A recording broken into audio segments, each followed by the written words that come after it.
Ladies and gentlemen, boys and girls, laughers, staffers and manipulative gaffers, welcome along to the Joseph Spivey YouTube channel where we discuss books and little else. And for any Americans or non-Brits who are watching this channel and are slightly bemused by that opening melodic introduction, a gaffer in the United Kingdom is vernacular for boss.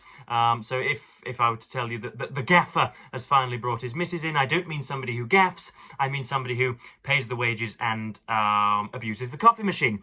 So yes, that's that. And welcome along, as I say, to the Joe Spivey YouTube channel. Once more, books are going to be tangentially viewed in this video. They're going to be referred to, but they're not going to be the frontispiece. That's because I have not been tagged, but I'm going to jump on the rampaging beast, which is currently besotting so very many BookTube channels, and that is the BookTube Bio Tag, no less. I've seen very many of the headliners do it, and so it's only time, I think, for the what should we say, the secondary or tertiary channels to have a go as well. So yes, that's what we're going to be doing today, and I hope you like some of the questions. Now, it is strange, is it not, because this tag helps familiarise myself with yourself. It helps to bridge the gap between the producer and the consumer. And of course, very many of you who have been around who have been frequenting my channel for more than 6 months will realise that approximately 75% of my channel is about me, and that very little of it is about literature and the dissections thereof. And so the idea of further acclimatising yourself with my voracious personality sounds like something we have long since done and dusted.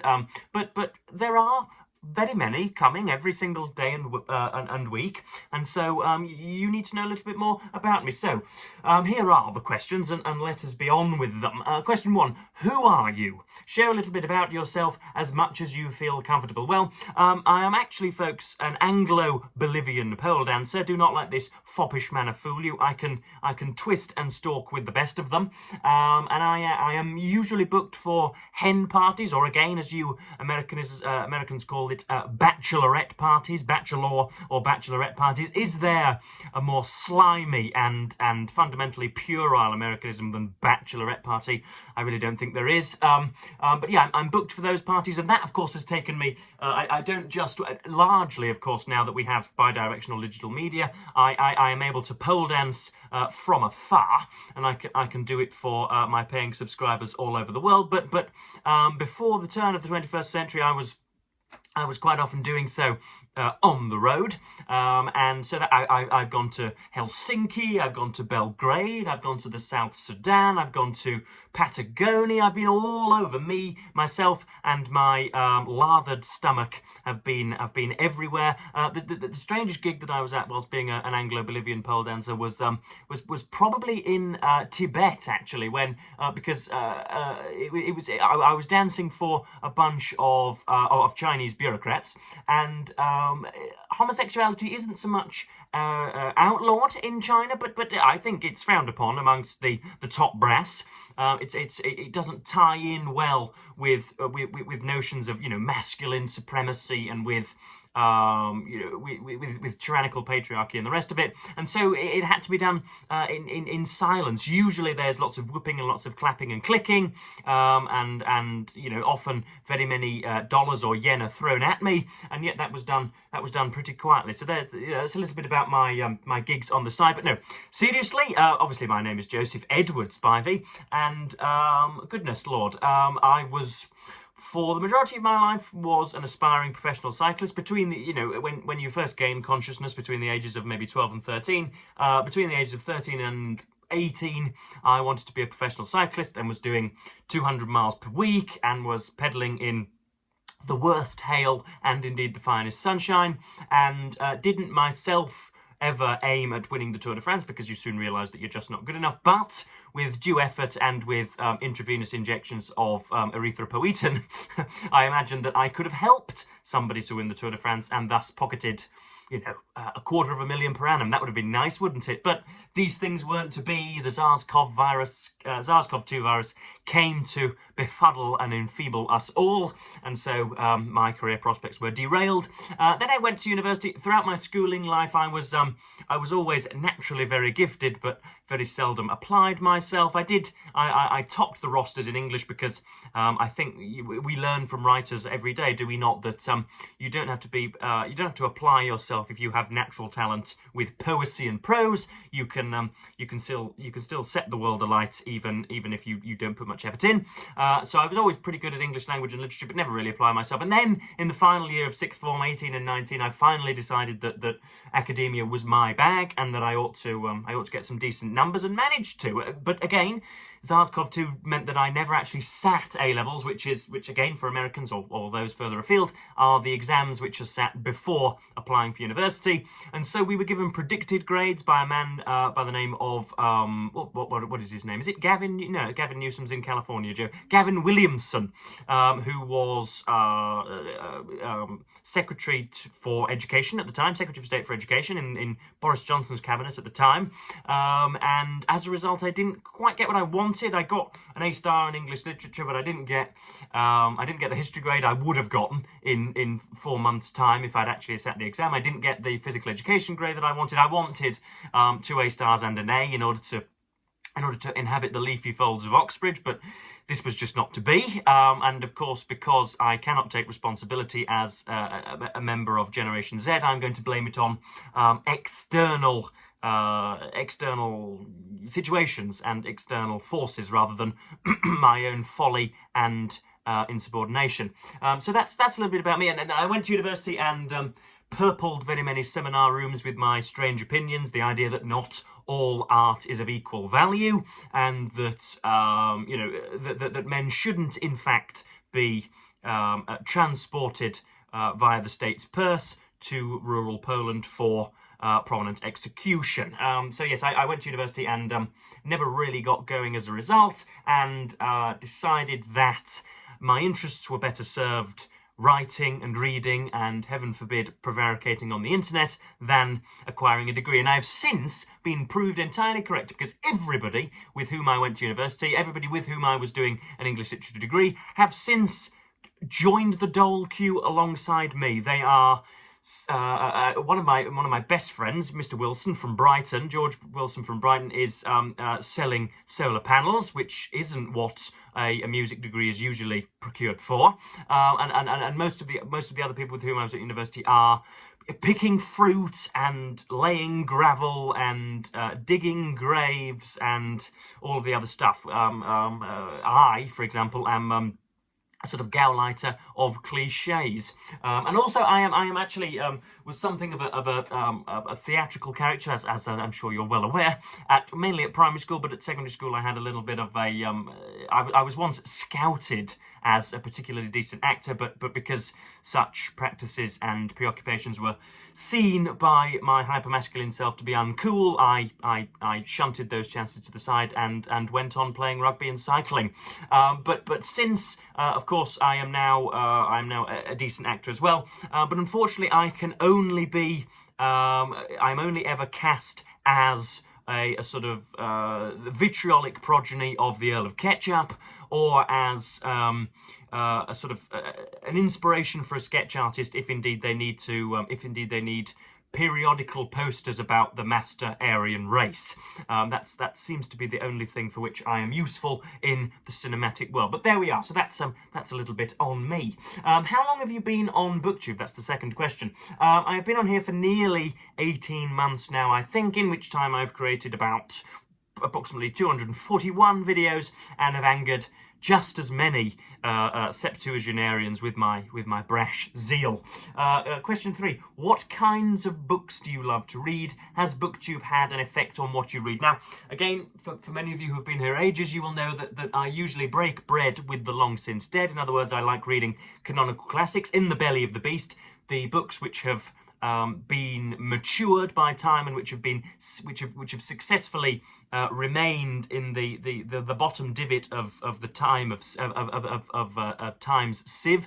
In other words, all of the books that have stood the test of time and that are still with us, despite being published perhaps 200 or 300 years ago, the canonical classics, so from Beowulf to Byron, from Caligula to Coleridge, from Eliot to Eliot, and from Amos to Amos, and all of the blackguards betwixt, and that's generally what I do. But I also like reading bits and bobs of new release history, biographies, and occasional, but mainly classical poetry as well. So that's mainly what I like to interest myself with. And then, of course, in my small minor capacity as a freelance book critic, I take whatever is given to me and hope for the best, and hope that it is not of a fictive nature, because most contemporary fiction is so rapaciously self-indulgent that it does not bear thinking about. But those are the kinds of books I read. And then there's an adjunct to that question: has BookTube had an effect on what you read? And unfortunately, no. I know that I'm going to sound sanctimonious here by telling you all that I am not driven by the algorithm, that I don't give a damn what anybody says about me, but I will never and have never, hitherto, have never tailored my own reading to a preconceived audience, to preconceived notions of an audience laid out like coastal seals before me. I read what I want, and you had better steel yourselves and stomach whatever it is that I will be passing along the chute to you. Question 4. What do you enjoy about making BookTube videos? It is, what I've written down here is the calisthenics whilst recording and the tussle in the comments section below. In other words, there is nothing for me, somebody who prides himself on his artful deployment of the English language, there is nothing more cheering and more self-affirming and life-affirming than getting a notion in your head. You have 4 or 5 words in your head pertaining to a particular aspect of a novel, and suddenly you are able to come up with a gorgeous sentence which you can then relay to your willing and whey-faced subscribers. There is nothing, minute on minute, second on second, which gives me more pleasure than that. And unbelievably, there is infrastructure in the 21st century which allows me to do so. And then I talked also about the tussle in the comments section. I like hearing your thoughts on my thoughts, and then I can give my thoughts on your thoughts on my thoughts, and we can operate on such a ridiculous remove that none of us know from where we began. I also most people will talk about, well, actually there's a point later about what we don't enjoy about BookTube videos, so I won't get into that yet, but most people will bridle at the comments in the comment section below, but I quite like, as I say, the tussle and the jostle and the joust, so that's jolly good. And you know, I've had the pleasure of introducing people to Anthony Trollope. I could name 4 people now. They're private citizens, so I will spare their blushes. But I know at least 4 people who have emailed or messaged me on Instagram and said, "Thank you for introducing me to Anthony Trollope, to George Eliot, thank you for normalising William Shakespeare. Thank you for introducing me to Lord George Gordon Byron, 6th Baron of Newstead or whatever." People, writers and thinkers with a capital T, who may never have crossed your remit, who may never have punctured your jurisdiction, who are now safely on your shelves as a result of my jabbering on the internet. That is excellent, that I've had an impact on somebody from Illinois, from Argentina, from Malawi. Where the hell is Malawi? I don't know, but it's in my head. From Malawi, from Chile, as the Americans pronounce it. I have an effect on people all over the world, and yet here I am, just as I say, just going about things in my living room. But yeah, question 5.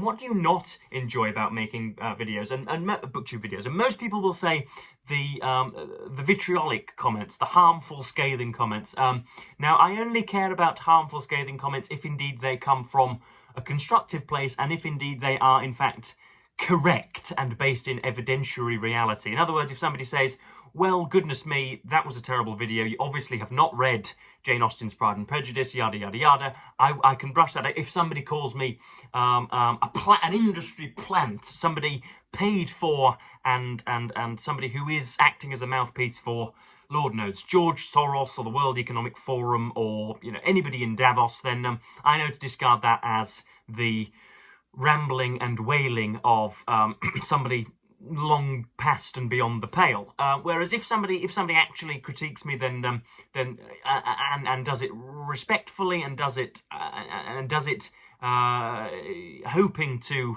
you know, increase my own abilities or whatever, then I'll take that on board. But anybody who prods me about Jordan Peterson or whatever, I can happily backhand, because I know that they are just doing it in order to scratch their own itch. But the thing that I do not enjoy about making YouTube videos is only when, and these days are very, very rare, it is a rarity, but there are a few times, probably I do 3 videos a week, so I do 12 videos a month. There will be one of those 12 videos where, for some reason, the words aren't quite coming as magnificently as I might like. I know that's because I can be a sort of regrettable perfectionist on occasion, and so sometimes I don't feel as if I'm quite doing the book justice, or I'm quite conveying my thoughts with you as succinctly and as superbly as I might prefer, and so that can sometimes put me off and can not really enrage me, but can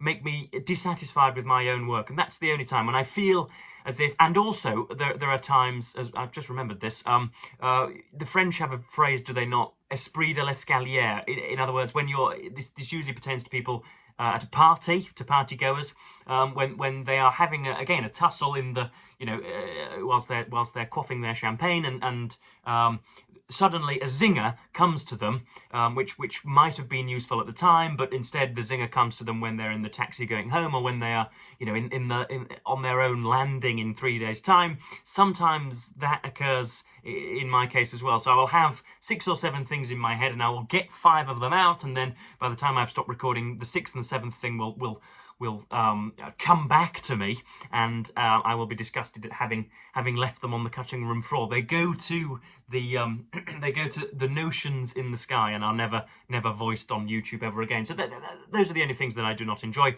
All of the vitriol in the comments obviously isn't directed at me much, and I feel I'm big enough, ugly enough, and tumescent enough to put up with it and to forbear it, I think would be the phrase, or to bear it.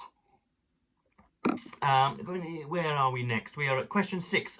What video on your channel are you most proud of? And that is the one that I uploaded, I suppose recently, I think it was a few months ago, where I defended atheism, capital A, and discussed God, and set out my thoughts on the secular and the sacred, and again the idiocies betwixt. And I think the only reason that I watched the entirety of the thing back was because, again, the religious, those sadly and unfortunately boggled with their own religiosity, went to the effort of not just emailing me and discussing the merits and the inclusions of such a video, but then to outwardly proselytize. And so as a result, I went back and examined just what it was that I said, and was astonished anew at myself, because I hadn't really prepared anything for that video. I don't think I'd written anything down. I may have done, but I don't remember poring over notes for hours and hours beforehand, because I never do so. And yet, having watched the video back, I don't think there has been a more conclusive and inoffensive repudiation of religion and simultaneous defense of atheism and secularism. I really rather liked it. I wasn't Christopher Hitchens just hammering the religious on the head. I wasn't. I did not concede that the Stalinistic terror or the Hitlerian terror were a direct consequence of atheism, like most of the religious tend to persuade themselves today. I was actually very, very proud of it. So it's ironic, is it? I don't think it's actually irony, is it? But it's funny, is it not, that the video of which I'm most proud did not pertain to books at all, was not connected to books at all. But that's probably the one that I'm proudest of, and if I could do that on a regular basis at the stump, then Lord knows what will happen to me. Question 7. Is there... have I skipped a question? No, I haven't. No. Question 7. Is there anything you wish was different about BookTube? And yes, there is. And this is going to be seen as mercenarial by many of you. For those of you playing Joseph Spivey Verbal Bingo, mercenarial is worth 8 points this afternoon. But I have earned, and this really is opening the bonnet, unclipping the bonnet, and that slash the hood, as the kids say. But I have earned 300 sterling in the last year from my YouTube videos, and yet I know that YouTube have made tenfold that money, 10 times that money, just from my contributing to their channel. In other words, let us say that 15,000, my videos have been clicked on 15,000 separate times over the last 12 months. I know that if I was an advertiser going to a television channel or a newspaper agency, knowing that I could guarantee 15,000 eyeballs by placing my advert in on their TV channel or in their newspaper, I know that I would be paying very many thousands of pounds for that to happen. In other words, I think that I am earning YouTube an awful lot more money than they are giving to me, and so I should like it for content producers to earn a little more. Simply put, I'm not looking to subsist entirely upon my earnings on YouTube.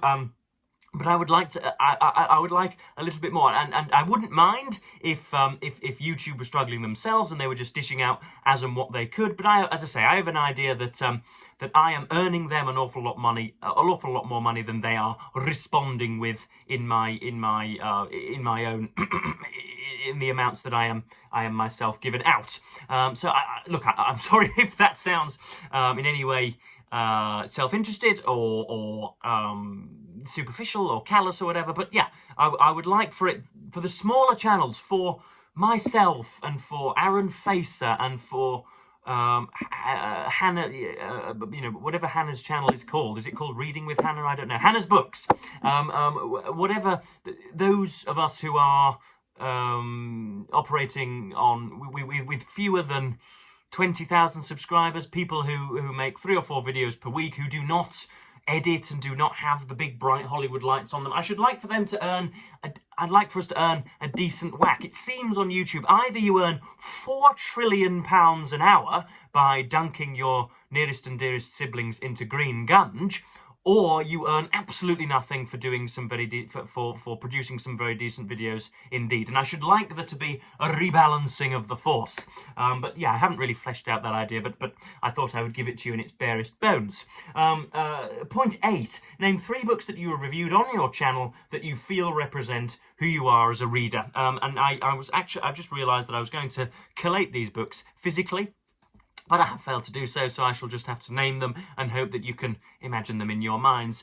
We have Middlemarch by George Eliot, which is the single greatest and most transformative piece of art ever produced by any Homo sapien, living or dead. And we have Money by Martin Amis, which doesn't get as high and as celestial an accolade as that, but is the book which I often credit as the one most instrumental in placing me before this camera today. That's Money by Martin Amis, which is not for the squeamish, not for the priggish,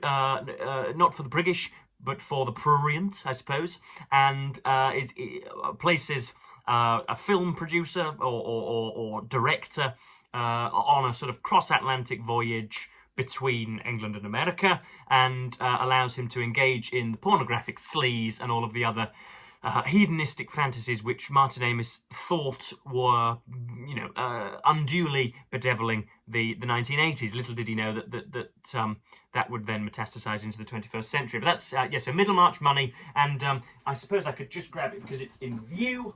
Hold on 1 second. We have Britain since 1918, The Strange Career of British Democracy. That's by David Marquand. And this represents me as a reader because, as very many of you, let me just rearrange myself, as it were, as very many of you, did you see the way that I went over to those books? You can tell that I'm an Anglo-Bolivian pole dancer. That was just with almost equine grace, wasn't it?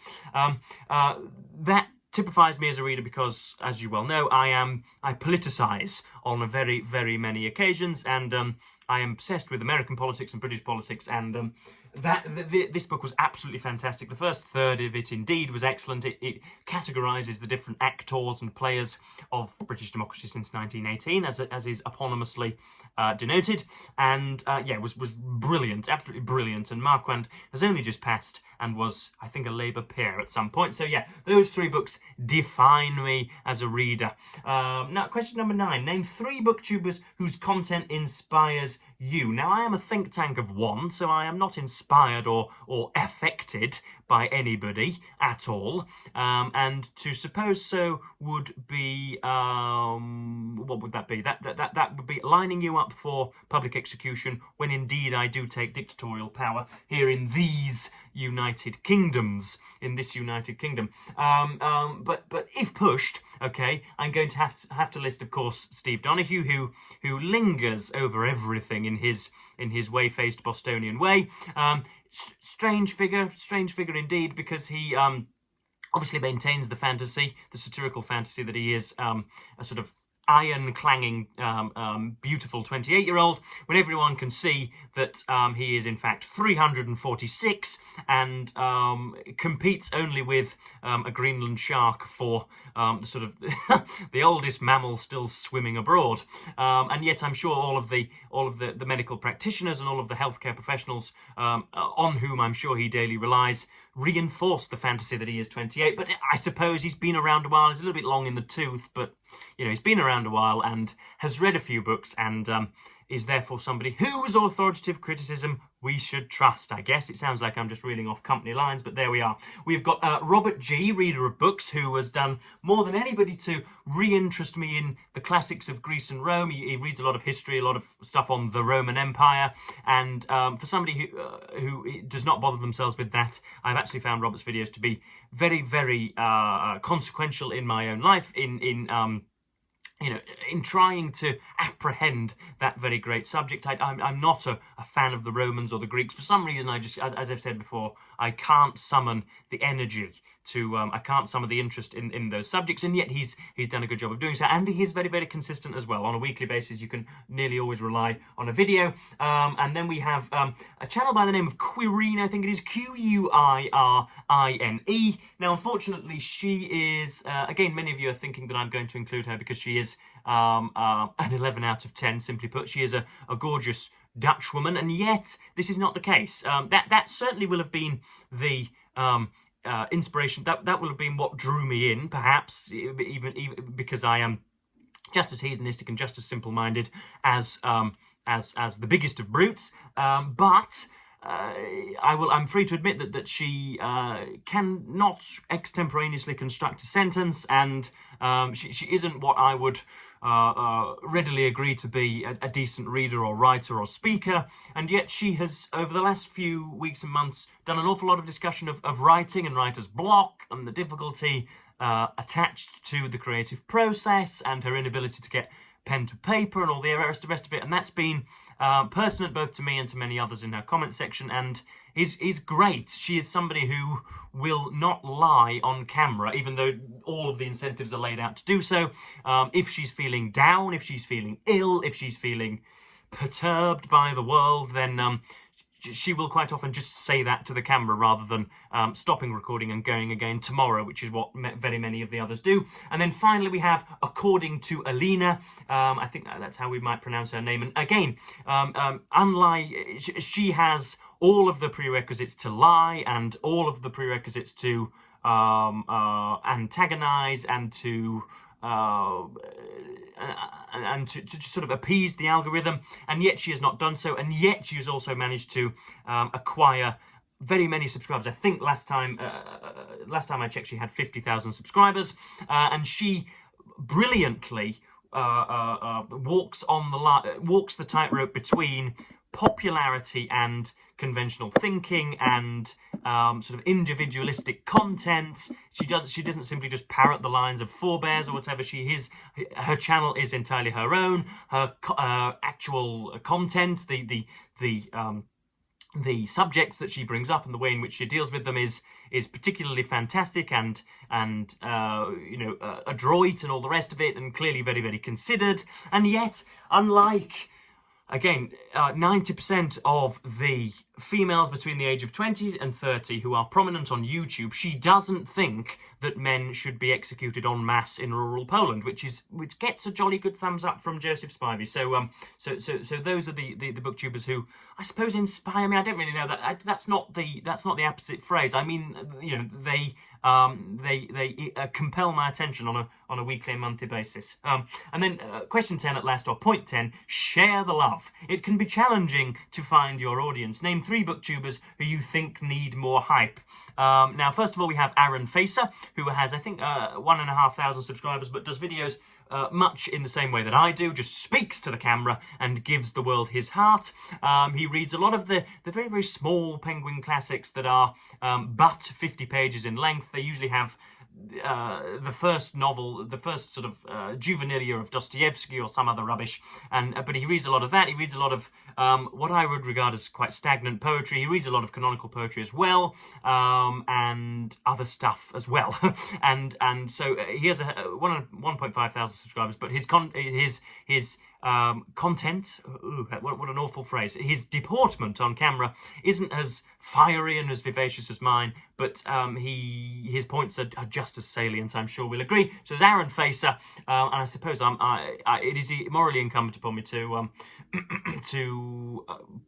place links to these channels in the description box below. We have Mollie from The Reading Hour, who is galloping along. I think she's now north of 100 subscribers, as is thoroughly deserved. She, I believe, hails from a similar part of the world from me, although she doesn't sound like I sound like a mixture of Jeeves and Giles Brandreth. But she has an authentic East Yorkshire accent, and she does a lot of reading of, I think, contemporary non-fiction. But she has, if indeed the content and the nature of her recent video can be believed, she's trying to branch out more into the classics, and has done me the great service of mentioning me a few times and citing me as somebody who has put a few books in her bag, pardoning the pun. And so yes, I think she's going to read Middlemarch as a result. So we have Mollie from The Reading Hour and Randy Ray at The Literate Tection, who is similarly long in the tooth, and somebody who is, again, extraordinary on camera, and somebody who is delectably authentic. And indeed, his first name is Randy, and don't we all want our own forenames to be homophones of promiscuity or sexual desire? I assume that Randy's sister is called Lusty or something like that, because Lord knows what his parents had in mind. But yeah, that's Randy Ray at The Literate Text, and does a lot of about Sherlock Holmes, and indeed some classics, and random bits of American literature which I might never encounter. And indeed, I think I should really reply to his Voxer. I remember I only just got a notification yesterday of his message. I should probably reply. We're getting on with a buddy read of something at some point in the future. So that's that. And heaven forfend, my God, I've been going for 32 minutes. That is too much by anybody's standard. So yes, I hope that you got to know me a little bit more in this BookTube Bio Tag, and that I have brought you pleasure and what else? Sanctuary, as per usual. So yes, for now, folks, I'm going to give my throat a rest. I'm going to go and what am I going to do? I'm going to parade about the town. I'm going to go for a walk because it's gorgeous, and I'm going to walk around in my fine leather jackets. So yes, I am, as per usual, going to thank you ever so much for watching, bid you a fond farewell, and say goodbye.